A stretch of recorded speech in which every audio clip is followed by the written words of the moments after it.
Hey guys, TrueGreen7 here, and a while back I made a video about rejected Pokemon, and now I'm going to show you guys the top 10 Pokemon features that were rejected. This list consists of features that were planned but never put into the game, like the ability to have more than 4 moves, features that are hidden within the code, like the Godstone in Generation 5, and features that were originally intended for earlier generations but were delayed. So what features will be revealed today? Maybe Game Freak planned to allow Pokemon to speak human languages, or the ability to join the villainous team. I don't know, I'm just a guy with a mic. It's a nice mic though. It costs good money. Now let's begin with number 10. A trainer battle with Professor Oak.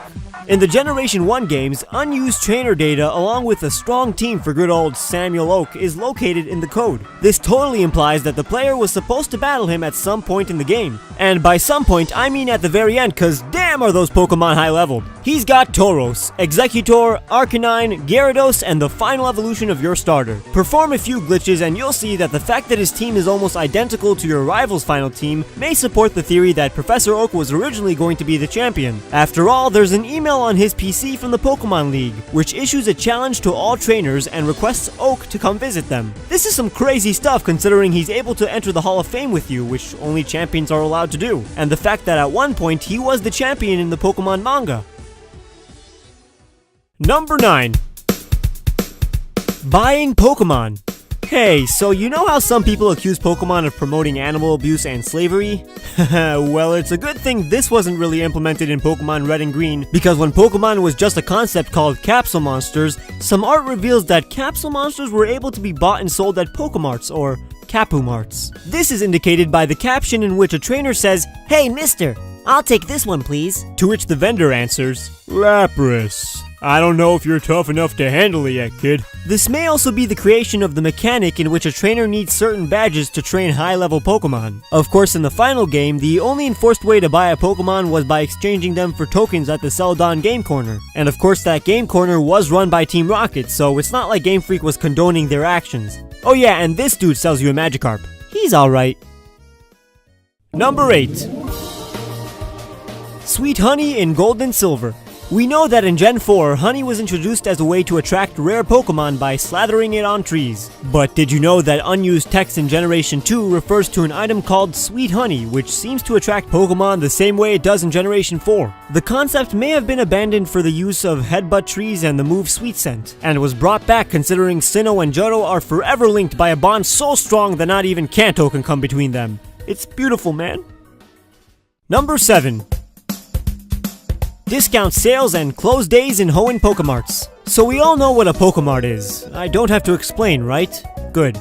I'm proud of you guys. Well, it seems that there is some unused text in Ruby and Sapphire which indicates that discount sales and closed days could have been implemented. Keep in mind that in the final version, Lily Cove Department Store does have rooftop sales, but there is no feature in which Pokemarts or the department store are closed. I mean, it's not like I really want this to happen, it's just interesting. Number 6. Wild Double Battles in Gen 3. The feature of Wild Double Battles is prevalent in Unova, but they were actually planned to debut in the generation that introduced Double Battles in general. In Gen 3, this mode is incomplete, and can be enabled by accessing the code and setting the battle mode flag to 0 × 0001. Simple enough. I've always dreamt of knocking out 2 Zigzagoons out in the wild. I'm kidding. I've only ever dreamt of opening a pastry shop in the French countryside. Now that's a satisfying dream. Number 5. Pseudo Gym Leader Battles in Gen 3. By now you may understand that Game Freak actually thought of a lot of ways to mix up the Pokemon formula in Gen 3. One thing that definitely did not make the cut was Pseudo Gym Leader Battles. Unused text for a test battle with a Pseudo Gym Leader can be found hidden in the game, but this may just have been for development or a demo. I personally believe that it would have been really cool to have mini boss battles in a gym before getting to the real boss battle. Number 4. Travel Trunk. I don't have to tell you that in X and Y, trainer customization was introduced, but the only place you could change clothes was in the Pokemon Center or boutique. But the Travel Trunk is an unused item created to hold all your apparel and give you the ability to change clothes anywhere. I think this was left unused because having a trainer change their clothes out in the open doesn't really fit in the Pokemon world, not with all the hikers and backpackers watching. Number 3. Rebattling trainers in Generation 1. Tsunekazu Ishihara revealed to Shoko Nakagawa that originally the game was programmed to trigger a battle with a trainer anytime the player walked in their line of sight, even if you already defeated them in battle. I wonder what would happen if you just defeated them a second ago. Would their Pokemon be magically revived every time? The world will never know. Number 2. Skateboard. Once Pokemon became extremely popular and Game Freak was already developing a sequel to Generation 1, they started promoting what would become Gold and Silver in many magazines. They would often reveal new Pokemon and features, but sometimes these features never made it into the final game, like the skateboard, which was revealed as an alternative to the bicycle, and could allow players to travel to unusual places. In a world inhabited by superpowered monsters, I don't think the word unusual can be used casually.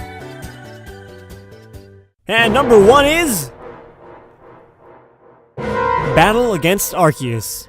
Over the past 7 years, we've had multiple opportunities to acquire this mythical Pokemon from various events, but legitimately encountering him at the Hall of Origins using the Azure Flute has never been officially implemented by Game Freak. In 2013, Junichi Masuda revealed that he thought the mechanics of the flute were too confusing, leading to his decision to never distribute it. So the only way to battle the god of Pokemon is to go against the rules set by the deity himself. Which means you have to cheat. But you don't have to cheat in order to like this video if you enjoyed, and subscribe if you haven't. All you have to do is press a button. Make sure to check out the top video for my top 10 list of rejected Pokemon, because they didn't just reject features, and press the bottom video for more fact videos. And please follow me on Facebook and Twitter so I can see you guys before my next video comes out, which will be very soon.